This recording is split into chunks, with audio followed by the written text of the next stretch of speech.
अरे बाबा या गोष्टी राजकारणामध्ये होत राहतात, टीका होत राहते, अशा पद्धतीचे बॅनर पोस्टर होत राहतात आणि सदृढ लोकशाहीचं हे लक्षण आहे. पण हे धन्यता यांनी मानली की पेपरला बातम्या छापून स्टेटमेंट करून आणल्या आणि सुपडा साफ झाला आहे, याच्यावर त्यांनी धन्यता मानली. पण ग्राउंडवरची परिस्थिती काय होती? ग्रामीण भागामध्ये भारतीय जनता पक्षाचं जाळं नाही, भारतीय जनता पक्षाचे कार्यकर्ते नाही, ताकद नाही, असंही सांगण्याचा प्रयत्न केला. ते पुन्हा स्वतःचं समाधान करून घेण्यासाठी काही लोकांनी सांगितलं आणि काही लोकांनी अकलूजच्या पराभवातून काही शिकले नाहीत. अशा पद्धतीचं अभूतपूर्व यश भाजपनं मिळवलं आणि या विजयाचे शिल्पकार आपण ठरलेला आहात. कशा पद्धतीने आनंद व्यक्त करायला सगळ्यांचा? नाही, आपण या विजयाचे खऱ्या अर्थानं शिल्पकार आदरणीय मुख्यमंत्री देवेंद्र फडणवीस साहेब आहेत आणि सोलापूरची जनता आहे. सोलापूरच्या जनतेला मी मनापासून धन्यवाद देईन, त्यांचे मनापासून आभार पण मानेन की सोलापूरच्या जनतेनं भरभरून प्रेम नगरपालिकेच्या निवडणुकामध्ये दिलं, महानगरपालिकेच्या निवडणुकीमध्ये दिलं आणि ती सोलापूरच्या जिल्हा परिषद पंचायत समितीच्या निवडणुकीमध्ये ना भूतो ना भविष्यती अशा पद्धतीचं यश आता सोलापूरच्या जनतेनं दिलेलं आहे. आणि खऱ्या अर्थानं हा मिळालेलं यश हे सोलापूरच्या जनतेचं आहे. परंतु आदरणीय मुख्यमंत्री देवेंद्र फडणवीस यांनी सोलापूर जिल्ह्यासंदर्भात घेतलेल्या भूमिका, सोलापूरच्या विकासासंदर्भात घेतलेल्या भूमिका आणि सोलापूर शहरातल्या लोकांना जो विश्वास होता की आपल्याला दिलेल्या प्रत्येक शब्दाची पूर्ती झाली आणि मुख्यमंत्री महोदय किंवा भारतीय जनता पक्ष आपल्याला या शहरासाठी जे बोलतायत ते करतील, या भावना जनतेमध्ये निर्माण झाल्या.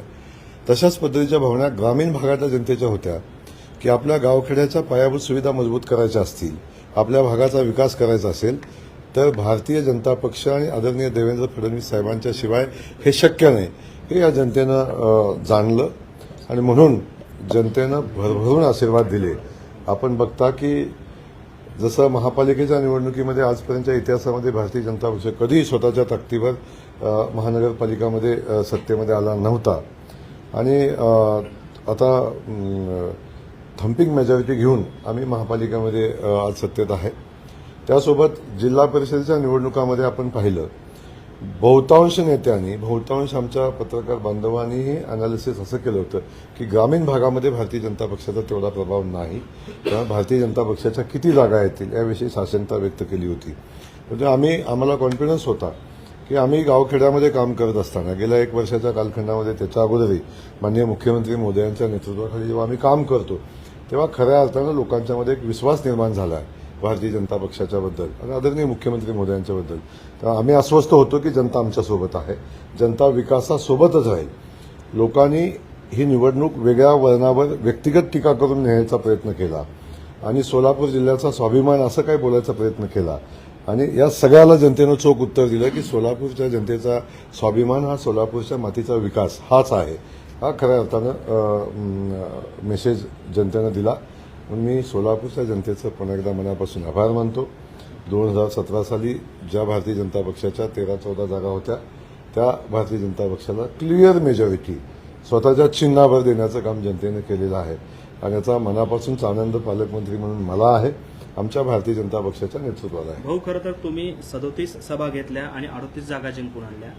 सकाळपासून ते मध्यरात्रीपर्यंत आपल्या सभा सुरू होत्या आणि त्यामध्ये कुठेतरी साताऱ्याकडे काही प्रमाणात दुर्लक्ष केलं, मात्र सोलापूरकडे तुमचं विशेष प्रेम पाहायला मिळालं. कशा पद्धतीचं एकंदरीत शेड्यूल होतं आणि मनासारखा विजय तुमचा झालाय का? नाही, थोडंसं आपल्या सगळ्यांना माहिती आहे की मी पालकमंत्री सोलापूरचा आहे. पक्षानं माझ्यावर जबाबदारी दिलेली होती की इथल्या या निवडणुका लढवण्यासाठी इथल्या भारतीय जनता पक्षाला मदत किंवा इथल्या जनतेच्या पाठीशी, कार्यकर्त्याच्या पाठीशी ठामपणे उभं राहावं अशा पद्धतीच्या भूमिका माननीय नेतृत्वाच्या होत्या, आमच्या मुख्यमंत्री मोदयांच्या होत्या. त्या अनुषंगानं बघितलं आपण की आज झालेल्या प्रत्येक निवडणूक आम्ही ताकदीनं लढलो आणि हे लढवत असताना आपण बघतो की सोलापूरच्या जनतेनं खूप प्रेम मला दिले, याचा मला मनापासूनचा आनंद आहे. आणि खास करून मी जेव्हा पालकमंत्री झालो तेव्हा लोकांनी सुरुवातीला मी बाहेरचा पालकमंत्री आहे आणि अशा पद्धतीच्या भावना व्यक्त केल्या होत्या, जनतेच्या मनामध्ये संभ्रम निर्माण करायचा प्रयत्न केला होता. पण मी खास करून आपल्या कामातून आपल्या या ठिकाणी जनतेच्या अपेक्षापूर्तीच्या दृष्टीने मी मनापासूनचे प्रयत्न केले. सोलापूरच्या जनतेला मी परका वाटणार नाही याची काळजी मी सातत्याने घेतली आणि सोलापूरच्या जनतेनं मला स्वीकारलं आणि सोलापूरच्या जनतेनं स्वीकारलं नाही तर या निवडणुकीमध्ये सोलापूरच्या जनतेनं माझ्या शब्दावर विश्वासही ठेवला. भारतीय जनता पक्षावर विश्वास ठेवला. तसा विकासाच्या मुद्द्यावर जे जे मुद्दे मी मांडले त्या मुद्द्यावर जनतेनं विश्वास ठेवला. अनेकांनी शंका उपस्थित केल्या की जयकुमार गोरे असं बोलतायत की ते 21 कोटीचा निधी कुठून देणार आहेत. याही संदर्भात काय शंका उपस्थित करण्याचा प्रयत्न केला, परंतु जनतेनं ऐकलं नाही. कारण ज्या पद्धतीचं काम आम्ही 1 वर्षामध्ये या जिल्ह्यात केले तेव्हा जनतेचा विश्वास आमच्यावर होता आणि आम्ही दिलेल्या विकासाचं जे विजन होतं किंवा आम्ही विकासाच्या दिलेले शब्द होते याच्यावर जनतेनं विश्वास ठेवला आणि आम्हाला भरभरून मतदान दिलं. सोलापूर जिल्हा हा काँग्रेस आणि राष्ट्रवादीचा बालेकिल्ला असं म्हटलं जायचं. मात्र नगरपालिका, महापालिका, नगर परिषदा, मार्केट कमिटी आणि आता जिल्हा परिषद म्हणजे एकही निवडणूक अशी नाही जर 4 ते 5 निवडणुका जिथं भाजपला विशेष यश मिळालं. त्याच्यामध्ये राष्ट्रवादीचे नेते असं म्हणायचे की सोलापूर जिल्ह्याचा डीएनए हा राष्ट्रवादीचा आहे, मात्र आता तो भाजपचा झालाय का असा प्रश्न येतोय. आपण एक समजून घ्या की आपण बघितलं असेल की भारतीय जनता पक्षाच्या नेतृत्वावर विश्वास असताना गावखेड्यामध्ये सुद्धा भारतीय जनता पक्षाचा पालकमंत्री म्हणून मी आलं पाहिजे, मी सभा घेतल्या पाहिजेत अशा पद्धतीच्या भावना, देवेंद्रजींनी आलं पाहिजे, त्यांनी सभा घेतल्या पाहिजेत अशा पद्धतीची भावना निर्माण जनतेमध्ये होती. याचा अर्थ असा होता की जनता भारतीय जनता पक्षासोबत आहे आणि त्यांच्या जनतेला आमच्याकडून काय ऐकायचं होतं की आम्ही आपल्या भागाच्या विकासासाठी आम्ही काय सांगतोय हे जनतेला ऐकायचं होतं. त्यामुळे जनतेने आमच्यावर विश्वास टाकला. त्यामुळे माझं म्हणणं असं आहे की इतिहास आहे तो की राष्ट्रवादी काँग्रेस पक्षाचा कधीतरी इथं गड होता, त्याच्या अगोदर काँग्रेस पक्षाचा इथं गड होता किंवा काँग्रेस आणि राष्ट्रवादी मिळून या ठिकाणी सत्ताकरण इथं केलेलं आहे, राजकारण केलेलं आहे. तेव्हा भारतीय जनता पक्षाला कमी लेखण्याची चूक सातत्यानं केली गेली, आत्ताही केली की आम्ही भारतीय जनता पक्षाचा सुपडा साफ करू हेही काही लोकांनी सांगितलं. मला सांगायचं जर त्यांनी नगरपालिकेचा निकालाचं व्यवस्थित अनालिसिस केलं असतं आणि ते समजून घेतलं असतं की नगरपालिकेच्या निवडणुकामध्ये भारतीय जनता पक्षानं किती दमदार कामगिरी केलेली आहे. पण हे धन्यता यांनी मानली की पेपरला बातम्या छापून स्टेटमेंट करून आणल्या आणि सुपडा साफ झालाय याच्यावर त्यांनी धन्यता मांडली. पण ग्राउंडवरची परिस्थिती काय होती तर भारतीय जनता पक्षानं मजबूतीनं त्या ठिकाणी निवडणूक लढल्या, कार्यकर्त्याचं केडर तयार केलं, कमळ चिन्ह लोकांच्यापर्यंत पोहोचवलं आणि 144 नगरसेवक निवडून आणले. ही एवढं मोठं यश मिळाल्यानंतर या यशाकडे जाणीवपूर्वक दुर्लक्ष करून भारतीय जनता पक्षाला कमी लेखण्याचा प्रयत्न केला. त्याचा परिणाम महानगरपालिकेमध्ये भोगला. महानगरपालिकेमध्ये यश मिळाल्यानंतर पुन्हा त्यांनी सांगितलं की ग्रामीण भागामध्ये भारतीय जनता पक्षाचं जाळं नाही, भारतीय जनता पक्षाचे कार्यकर्ते नाही, ताकद नाही असंही सांगण्याचा प्रयत्न केला. ते पुन्हा स्वतःचं समाधान करून घेण्यासाठी काही लोकांनी सांगितलं आणि काही लोकांनी अकलूजच्या पराभवातून काही शिकले नाहीत. अकलूजचा पराभव होताना 10,000 मतं हे भारतीय जनता पक्षानं घेतलेली आहेत हेही ते विसरले. त्यामुळं स्वतःचं सांगण्याचा प्रयत्न केला की आम्हीच इथले राजे आहोत, आम्हीच इथले राज्यकर्ते आहोत असा सांगण्याचा प्रयत्न केला आणि भारतीय जनता पक्षाला कमी लेखण्याचा प्रयत्न केला, कधी कधी खिल्ली उडवण्याचा प्रयत्न केला. म्हणून मी आपल्याला सांगतो की या ठिकाणी भारतीय जनता पक्षानं विकासाचं राजकारण केलंय, विकासाचा अजेंडा जनतेसमोर ठेवलाय आणि आम्ही दिलेला शब्द लोकांच्यासाठी जो शब्द दिलाय ते पूर्ण करण्याचा संकल्प करून आम्ही लोकांना सांगितलंय की आम्ही हे करू. साधारणतः 13 महिन्याचा काळ झाला सोलापूरमध्ये येऊन, 13 महिन्याचा काळ झाला. या 13 महिन्याच्या काळामध्ये तुमच्याच पक्षातल्या लोकांनी देखील तुम्हाला विरोध केला. तुम्ही नगर परिषदेमध्ये 144 जागा निवडून आणल्यात, महापालिकेमध्ये 87 जागा निवडून आणल्या, 60 ठिकाणी 4 ठिकाणी तुमचा नगराध्यक्ष देखील भाजपचे बसले. असा सगळा विरोध होत असताना जिल्हा परिषदेमध्ये हे यश कसं म्हणजे आलं? काय विरोधातनं काय शिकलं? मला एक आहे की मला याची जाणीव आहे की भारतीय जनता पक्ष लढत असताना भारतीय जनता पक्षामध्येही काही लोकांना भारतीय जनता पक्षाचा ज्या पद्धतीने वेगानं पुढे जातोय तर नको होतं काही लोकांना किंवा भारतीय जनता पक्षाचं यशही काही लोकांना पचत नव्हतं. अशी काही लोक इथं आहेत, आजही आहेत. त्यामुळं अशा लोकांना माझं विनंती आहे की इथं व्यक्ती म्हणून कोण नाही आहे, इथं भारतीय जनता पक्षाचं केडर आहे. भारतीय जनता पक्ष म्हणून इथं जिंकलेला आहे. व्यक्तिगत जयकुमार गोरे पालकमंत्री आहे किंवा व्यक्तिगत कोण इथं आहे म्हणून नाही, इथं संघटन मजबूतीनं उभं राहतंय. लोकांची मानसिकता भारतीय जनता पक्षासोबत आहे. अनेक कट करायचा प्रयत्न केला, नगरपालिकेच्या निवडणुकीमध्ये त्या पद्धतीचा प्लॅन झाला. त्यानंतर पालकमंत्री अपयशी झाल्यानंतर काय करायचं याचंही प्लॅन झालं. त्यानंतर महापालिकेच्या निवडणुकीमध्ये तर सगळं रेडीच होतं मटेरियल की काय दुसऱ्या दिवशी काय छापायचंय याची तयारी सगळ्यांनी केली. आता तर भारतीय जनता पक्ष क्लिअर मेजॉरिटी येणार नाही तेव्हा कुणाकुणाला सोबत घेऊन काय काय करायचं याचंही प्लॅन झालं. आणि आता मी योग्य वेळी तेही सांगेन, पण याचंही प्लॅन झालं की भारतीय जनता पक्षासोबत किती जागा येतील, मग कुणाला सोबत घ्यायचं, मग कशा पद्धतीनं भारतीय जनता पक्षाला अपयश मिळालं, मग ते कुणाला मिळालं याचंही प्लॅन झालं होतं. तोही प्लॅन माझ्यासमोर आहे की काय प्लॅन होता. त्यामुळे यातून एक होतं की पक्षाला बदनाम करणं, पक्षाच्या नेतृत्वाला बदनाम करणं, पालकमंत्र्याला बदनाम करणं आणि पक्षापेक्षा आम्ही श्रेष्ठ कशा आहोत हे सांगण्याचा प्रयत्न करणं, अशा पद्धतीच्या काही गोष्टी इथं झाल्या. परंतु मी जनतेला मनापासून धन्यवाद देईन, भारतीय जनता पक्षाच्या केडरला मनापासून धन्यवाद देईन, कार्यकर्त्यांना मनापासून धन्यवाद देईन की त्यांनी या कुठल्याही प्रलोभनाला बळी न पडता त्यांनी ताकदीनं भारतीय जनता पक्षाचं काम केलं. आणि खास करून माननीय मुख्यमंत्री देवेंद्रजींना मनापासून धन्यवाद देईन की अगदी प्रतिकूल परिस्थितीमध्ये सुद्धा भारतीय जनता पक्ष म्हणून आमच्या सगळ्यांच्यावर देवेंद्रजींनी विश्वास टाकला आणि त्या विश्वासाला आम्ही पात्र ठरलो. सक्सेसफुल झालं. 13 महिन्यात ऑपरेशन लोटस सक्सेसफुल झालं. पुढचं मिशन काय असेल?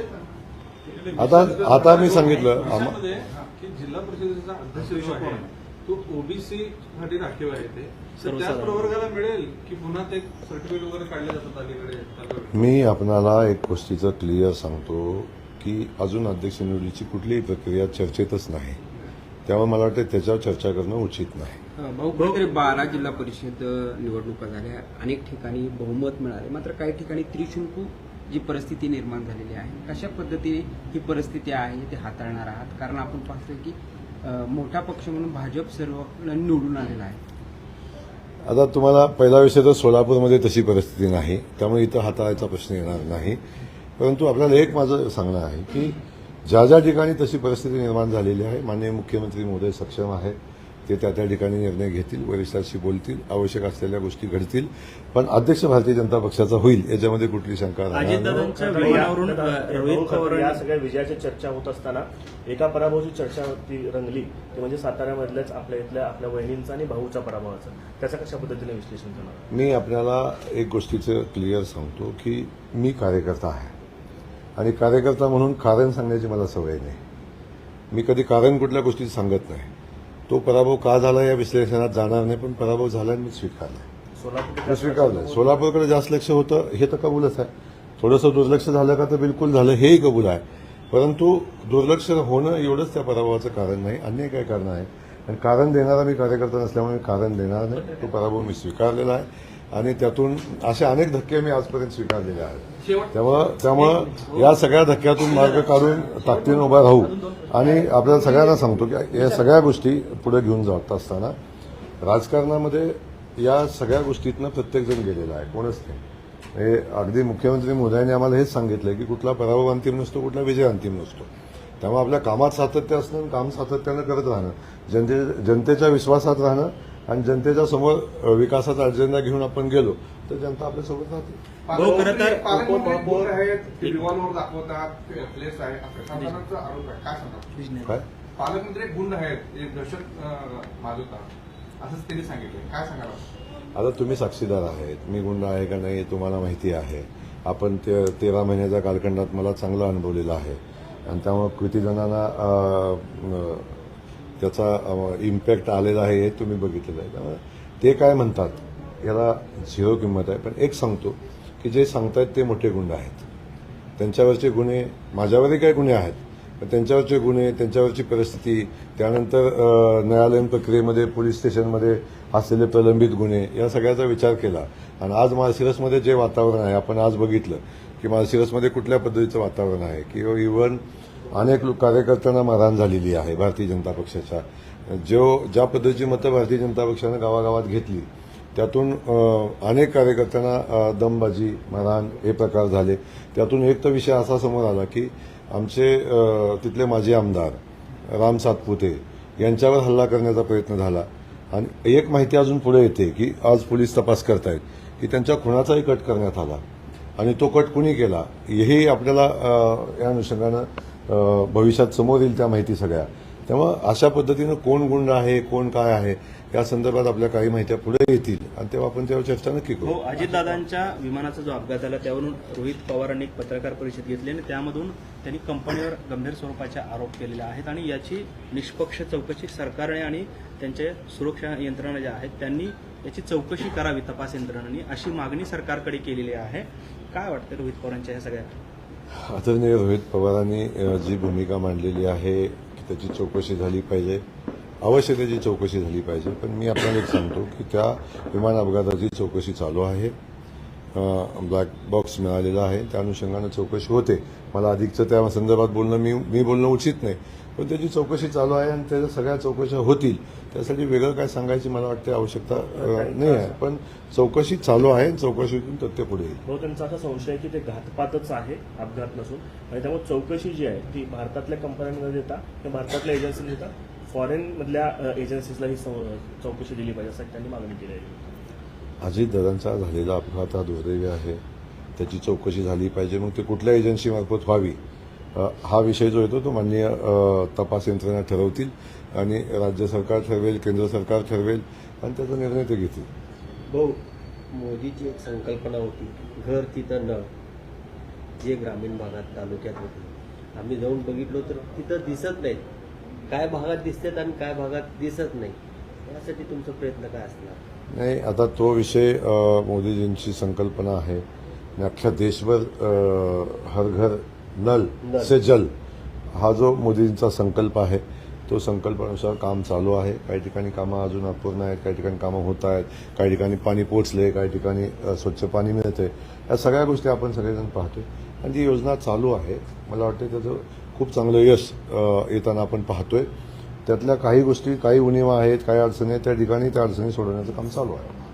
राज ठाकरेंनी एक संघाला पत्र दिले, मोहन भागवतांना विशेषतः. त्यांनी असं म्हटलं की संघाच्या कामाबद्दल आम्हाला आदर आहे, पण भाषाबद्दल जे मोहन भागवतांनी मत व्यक्त केलंय ते मान्य नाही, अशा पद्धतीचं त्यांनी पत्र दिलं मोहन भागवत. आता राज ठाकरे साहेबांनी काय पत्र लिहावं आणि ते आमच्या संघ प्रमुखांना लिहावं तो त्यांचा विषय आहे. त्याच्यावर संघ प्रमुख पत्र पाहतील आणि त्यावर प्रतिक्रिया पण देतील. शंभूराज देसाईंच्या कार्यकर्त्यांनी जे आहे ते आपलं एक बॅनर तयार केलेलं होतं, आपलं आणि गणेश नाईकांचं, आणि त्यावर असं लिहिलेलं होतं की टांगा पलटी घोडे परार, आणि आपले चेहरे त्याच्यावर लावलेले होते. कुठेतरी आपल्याला सत्तेतलेच मंत्री आहेत, त्यांचे समर्थक कुठेतरी डिवसला आहेत. कशा पद्धतीने सामोपचाराने हा साताऱ्यामधला प्रश्न मिटणार आहे? अरे बाबांनो, या गोष्टी राजकारणामध्ये होत राहतात, टीका होत राहते, अशा पद्धतीचे बॅनर पोस्टर होत राहतात आणि सदृढ लोकशाहीचं हे लक्षण आहे. त्यामुळं अशा गोष्टींना फार महत्त्व द्यायचं नसतं. अनेक लोक इथं बघतात की काही लोक सांगतात पालकमंत्र्याला बोलता येत नाही, पालकमंत्री असा आहे, पालकमंत्री तसा आहे, काही तो वेगवेगळ्या गोष्टी बोलत असतात लोक. त्यामुळे अधिकचं महत्त्व देणं मला वाटतं योग्य नाही. त्या गोष्टी त्या लेवलच्या आहेत. आम्ही बसून मार्ग काढू. आम्ही सहकारी आहोत आणि सहकारी पक्ष म्हणून पण आहोत, त्यामुळे त्या गोष्टीवर मार्ग काढू.